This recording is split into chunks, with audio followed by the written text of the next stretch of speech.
Hi, I'm Susan Cranston, and I'm the host of Authentic You, a talk show that features real people in our community who've made changes in their life and perhaps even in their career to find a more authentic path. And that authentic path is often one that's full of a journey of new beginnings. Have you ever felt like you just aren't playing to your strength, or you're in a situation where your job just isn't lighting you up, or you aren't finding energy in your day? Or perhaps you've been impacted by illness, or injury, or even death, and you're wondering what to do next. If you can relate to this and you've got questions, you're not alone. There's so many people who are struggling to find answers or even find out what resources are available or who's there to support them, particularly when they're looking to try to get on a new path to gain some strength again. Within your reach, and in this fabulous community we live in, Waterloo Region, there are so many resources available for you. And even more importantly, there are people who've taken leaps of faith and made steps to find the career of their dreams or live a life that really relates to what they want to be doing. And on this show, I'm so excited because we're going to be interviewing and connecting with these people and learning from their experiences and from their insights. Sometimes there are things that happen where there are significant changes, and we have to relook at what we're doing in our life, how we're living our life, and how that will affect us as individuals and those that are around us. Today's guest features Jim Moss, and Jim was a star lacrosse player when a mysterious illness suddenly impacted him, and he found that it was very difficult to walk or really to move his hands. Jim played 10 years in professional sports. He played for the Albany Attack, for the San Jose Stealth, and the Colorado Mammoth. At age 35, he stopped working when he was originally diagnosed with Guillain-Barré syndrome. And that is a syndrome that affects the body's immune system, and it attacks people's nerves. Facing a new reality, Jim had some challenges, and he had some choices that he had to make. While he was in the hospital, he had to consider what that meant for him. Being an optimistic individual, he started a gratitude journal. And what that meant for him was really transformational, and that's what we're going to be talking about today. When I first met Jim, I had the great experience of seeing him interact with my 9-year-old daughter. And both Jim and Maddie were speaking at an event in Kitchener, Waterloo, last fall called through Charity Republic, called Ignite Charity. And Jim immediately connected with Maddie, was so encouraging, so supportive. He got rid of any nerves she had about presenting and just really demonstrated all the gratitude and the happiness that surrounds him, that's within him, and that he shares with everyone that he meets. So without any further ado, I'm so delighted that you're here today, Jim. Thank you for joining our show. Yeah. Yes. So can you tell us a little bit, I've shared a little bit about your background, but you also started something called the Smile Epidemic as a result of what happened. Can you tell us a little bit about that? Yeah, it's been a bit of a crazy road. So I was this professional athlete, kind of a big, tough guy, and they used to call me the Axe. I was this defenseman that covered the best player on the field. And now I'm the Chief Happiness Officer of the Smile Epidemic, which I would say, although I spent so many years being an athlete, I feel like I'm the most authentic version of myself ever as a Chief Happiness Officer instead. So when you thought about this role as the Chief Happiness Officer, I have to say that 5 times quickly. What was sort of the impetus or that moment when you said, this is what I have to do? Well, I think I noticed it was about 2 years after I had come down with the Guillain-Barré syndrome. We'd moved back to Canada from California, and I was writing an online exam. So I went back to school at Laurier, and I wanted to study why this gratitude, why our mindset had such an impact on our performance, which we know, but I really wanted to understand the real finite reasons. And so I was writing an online exam. It was a neuropsychology exam. And my health goes away on me still once in a while, where I still end up on a cane. So I was having one of those periods where my legs weren't working very well. And so, it was January, it was wintry, I'm writing this exam, I can't walk very well, it's kind of feeling down. But then I could hear my kids in the bathtub. And I thought back to my time in the hospital, where 7 or 8 o'clock at night, visiting hours shut down, the lights go low, and it gets really quiet and really lonely. And I couldn't hear my kids in the bathtub then. So I wrote down on a piece of paper that I was grateful because I could hear the kids in the bathtub. Even though I wasn't in there with them because I was writing my exam, I was grateful that they were there, and I could just hear that they were happy. And about 6 weeks after that, people started to send me pictures back, just about random things, kissing their boyfriend, the one girl sent back, and being my all, somebody else sent back.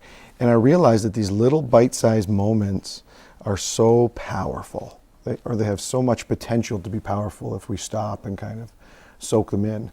And it was when people started to send them back to me, I thought, I really need to do this. I need to at least see this out a little bit and see what comes of it. So that was really a defining moment for you when you felt the gratitude, even though you couldn't be there with the kids, and then how people responded to that, and that there was a powerful force there in making that difference. So who was there to support you along the way as you started this journey? Well, when I started in the hospital, we were far away. We were in California, so no family support. I mean, my mom and dad flew in. Jennifer was pregnant 8 weeks away from having our second child, so it was a crazy time. And then we realized really going through this how important family is. So we moved back. Jennifer's family's from the Kitchener-Waterloo region. So we moved back here to be closer to family and to have support. But Jennifer was incredible. So it's been a little over 3 years now, and I was on disability that whole time. I couldn't go back to work. But we realized we don't need as much as we thought we needed to have a wonderful life. And some people say it gets expensive when you have babies, but we didn't find that because we just spent so much time, as a family. We didn't need to do much to be happy. And so I would say Jennifer, my wife, has been the best support. And the kids lift me up all the time without even knowing they're doing it. And then obviously our extended, like our family, our parents and her parents. Kids have this ability, though, just to feel happiness at the smallest things, and that's a piece of this for you too, right? Absolutely. Can you tell me a little bit about the 30 Days of Happiness Challenge? Yeah. So it was when we first started to do it, there was no 30-day component. It was just let's just take notice of what makes us happy, what we're grateful for. And then I started to do a little bit more research, and I know it's better to learn something and then reproduce it and try it over time to kind of reinforce the learning.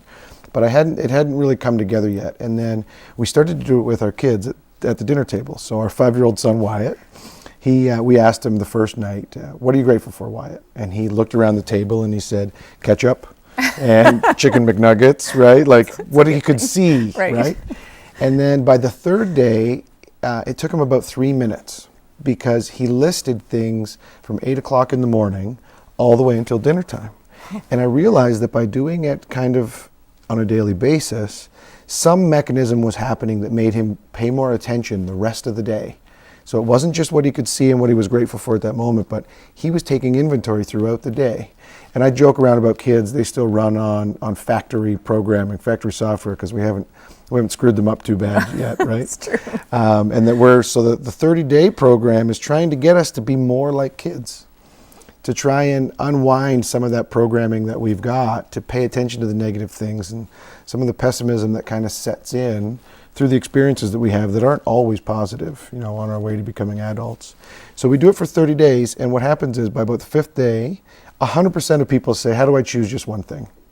And the response I always have is, isn't it funny because 5 days ago you didn't choose anything specifically. And that was exactly my experience. Yeah, it's crazy. It's funny that you're saying that because when I took the 30 Days of Happiness Challenge, the first day I thought, what am I going to do? Yeah. And then after that, my brain just was processing all these things that I felt so grateful for, and it makes a tremendous difference. Can you talk just a little bit about the mechanics? Yes, the science. Of the science of it? Yeah, so I find it really interesting. So we have this thing called the negativity bias. And that came from evolution. So when we used to live in the jungle or in the plains, if you were too focused on eating your meal and you missed the saber-toothed tiger, right, you became his meal, and he became focused on you as a meal.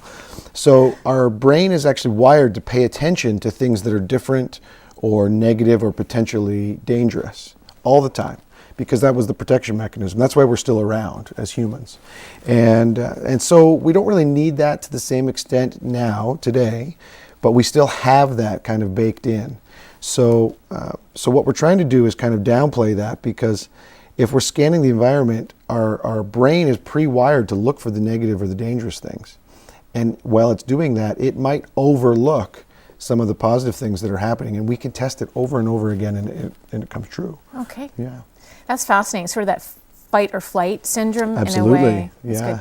So what we'll do, stay with us. We're going to take a little break, and when Jim comes back, he's going to give us some great tips around what you can do to think more positively, and some of the details around how the Smile Epidemic actually works. So stay with us. We'll be right back.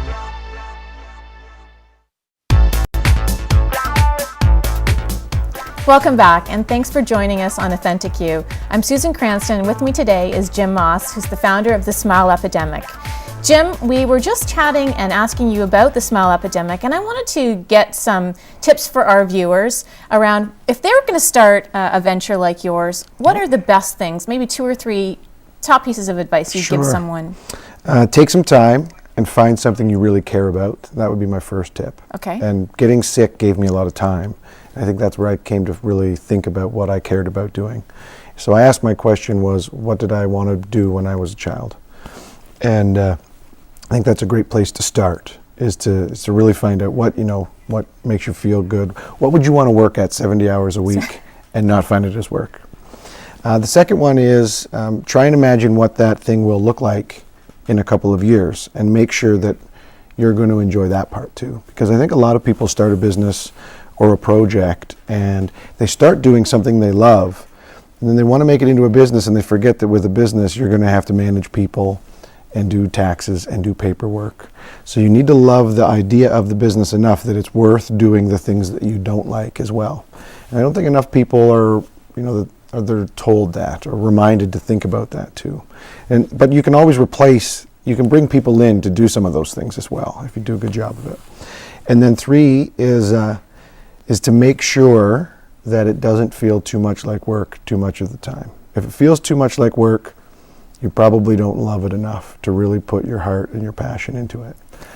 Sometimes it's hard to know that though, right? Yeah. Because you start off loving an idea and things change in terms of what that looks like. I really like your thought around, knowing that there's going to be more that you have to manage, but you can also bring in people and have resources to help you do those things, right? So you can continue to play to your strengths, That's right. do what you love to do, and then hopefully find others that you can bring in where they're playing to their strengths around doing those things that are not. Surround yourself with people that are smarter than you, right? Better at doing things than you are. Exactly. Yeah. So on that note, you were just talking about that experience for you and that journey.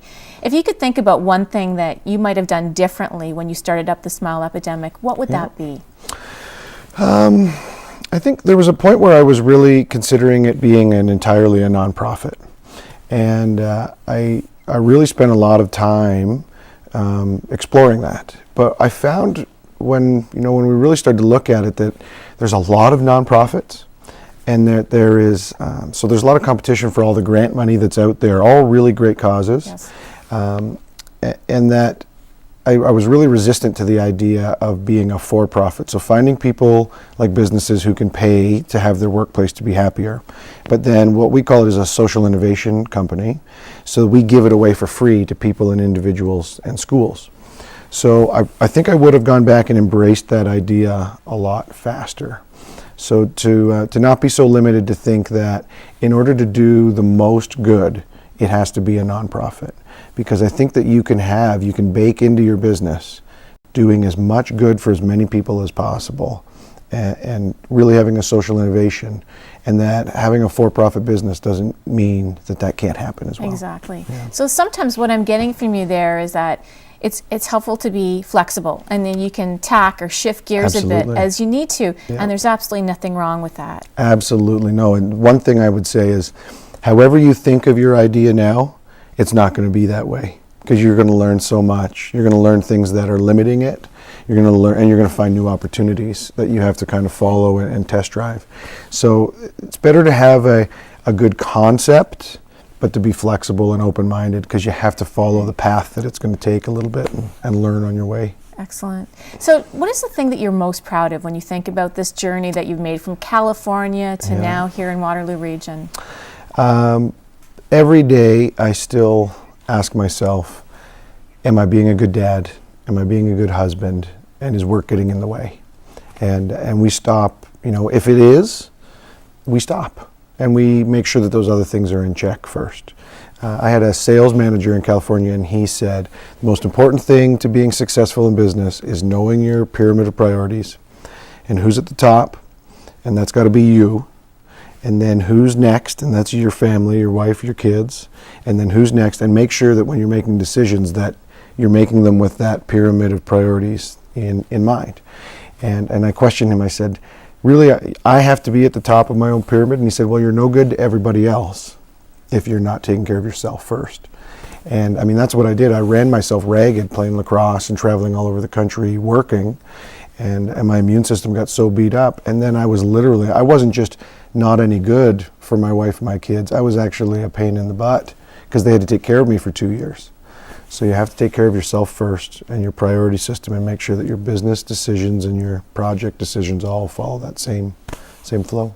I think that's great advice, and that's something that reminds me of the concept of when you're flying on a plane, and the flight attendant will say to you, That's right. put your mask on first That's before right. you assist others. Yeah. But yet it seems really difficult for a lot of people to do that because they think they're selfish, That's right. or they're making it all about themselves. Yeah. When really, like you said, if you're not taking care of yourself first and knowing what that is. But tell me, when that sales manager said that to you, did you immediately know what to do, how to ask for feedback, or was there something that you thought of or did in order to solicit that from your family? Well, there was a beta between or a delta between where I was and where I needed to get to. And so I had to kind of come up with a plan to how do I get back on track? And I wasn't into the process really of getting my professional life in line with my personal life. It was the illness that did that. Okay. And the slowing down. And it actually made it really easy from that point then. So I had a little help. You did. Yeah. And that's important. I mean, sometimes those things, or wake-up calls, are probably the most beneficial learning factors for us. Yeah. So we're going to take another break, but stay with us because Jim's actually going to give us some tips around that exact issue, around when you're dealing with an illness or you've had an injury, and what steps you can take to come back on that road to recovery and have a new start. So stay with us. Thank you.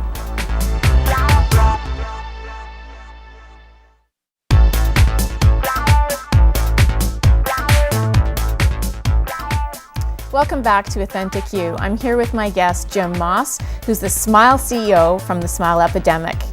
Jim, just before the break, we were talking about how illness can be a great wake-up call for people in terms of making some pretty significant changes in their life. What advice would you have for someone who's gone through an illness or a serious injury and they're looking to make a change?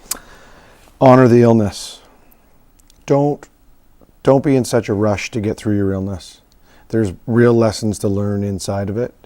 And in the healing process, don't rush to heal. I did that at first. Then I had a doctor say, you know what? I was in such a hurry to get back to work. I wanted to get back to work. He said, work will still be there, but your kids are 2 and like 6 weeks old, and you can be at home with them for 6 more months and get even more, even better. And it was great advice. So there's lots to learn. I mean, we want to rush through it because we think it's so terrible and so traumatic, but we just need to slow down and accept where we're at and be okay. And once we have acceptance with it, the lessons come really easy. And then when you go beyond them, it's really easy to dial back in and remember those times because you took the time to honor it. So it's about accepting that and sort of going with it as opposed to try to fighting the experience in itself. In my opinion, that's where I benefited from it. Okay. I think that's an important lesson. One of the things that I do know about you is that you do a lot of reading. And when you are having some times when it's still it's challenging for you, you do that. Has there been one book that's been pivotal for you, or a couple of suggestions that you might have for people to read that might help them along their journey? Well, I'll tell you what not to read. Don't go online and read WebMD. No, exactly. When you're on your journey. And be careful reading. So I read a lot of nonfiction. So I went and started to read scientific journals. And don't read all the middle parts, but read the introductions and read the conclusions. And find out what actual doctors have said when they were researching, whatever it is that you have. And I found that it was much easier to accept what I had and not be so filled with the fear that you get on the internet. But in terms of inspirational stuff, I got my inspiration from the science of what I was trying to learn. So I don't read a lot of the inspirational books per se. I read some of the startup books now. But yeah, I'm a science guy when it comes to reading. A bit of a dork. Who knew that? Well, thank you for sharing that. And I think it really, it's about finding things that interest you when you are going through that acceptance and just trying to deal with the place you're at in the moment. Yeah. Well, what I'd like to do is just talk a little bit more about the Smile Epidemic, because that's really where your passion is. Yeah. And we see that so much. I mean, you've been such a force in the community, particularly where you're studying right now at Wilfrid Laurier University, which is also my alma mater. All right. It's a great school. Yeah. And so talk to us a little bit more about what that looks like for someone who wants to check out the website. How do we reach the Smile Epidemic? What's the process for going through? Yeah. It's really easy now. So the website is www.thesmileepidemic.com. And there's also an app that's available for Apple and for Android devices. In about 2 weeks, by the middle of March, it'll be ready for BlackBerry 10 devices. So it allows you to take a picture of yourself and drop a digital sticky note and with a smile on it and write what it is that made you happy. That's fantastic. Yeah, so you can do it we call the old-fashioned way, which is like 6 months ago, where you just draw a smile on a piece of paper and write what made you happy that day and hold it up and take a picture. But the app makes it a lot easier to do. And we use that for people to just get the feeling, because like you noticed, after 4 or 5 days, you're like, this works. This is so simple and so easy to do, but I'm happier already. And then by the 15th day, you start to find I'm attracting happier people into my life. By the 20th day, Facebook has stopped bringing you negative people onto your feed. And there's just all this positive commentary. And then, so we're starting to fill the website now with more that you can do. So things like focus gratitude, it's right around Valentine's Day right now. So an example would be you could spend 7 days being grateful for your loved ones or your spouse. So to take certain things in your life, work. Sometimes we complain about work. Take 7 days and be grateful every day about something about your job. Maybe just that it's a paycheck, maybe the people that you hang out with. But you can focus the gratitude at certain things, and it has the same impact as it can have just on our general sense of being on really specific things as well. Good, thanks. Yeah. So on that note, what makes you smile most? My kids and my wife, my family. Yeah, I find they crawl into bed at night, or you wake up and they're funny, or they need to go to the bathroom. And I've learned to, when they're potentially being a pain, they're actually at their best. And I do that same tool of acceptance, cleaning a diaper, cleaning a mess, wrestling on the carpet, simple little moments with my family that make me the happiest. That's fabulous. Thank you so much for being on our show today and sharing with us. You brought a smile to my face, and hopefully it'll be the same for the viewers.